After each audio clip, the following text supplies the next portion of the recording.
السلام ورحمۃ اللہ محترم ناظرین، اس بندے کا نام مظفر ہدایت ہے۔ یہ لوگوں کو ٹیپا، LDA اور مختلف سرکاری محکموں میں نوکری کا جھانسا دے کر پیسے بٹورتا ہے اور یہ فراڈ لگاتا ہے، اور اس نے لاکھوں روپے لوگوں سے بٹورے ہوئے ہیں، اور یہ آگے سے دھمکیاں بھی لگاتا ہے۔ اور یہ ایکسپریس نیوز میں صحافی ہے، کیمرہ مین ہے، اس سے بچیے گا۔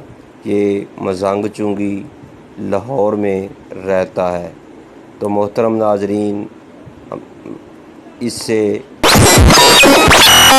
یہ بہت ہی خطرناک آدمی ہے، یہ بہت زیادہ دوستوں سے فراڈ لگا چکا ہے۔ اگر آپ چاہتے ہیں اس ڈنگ لگانے والے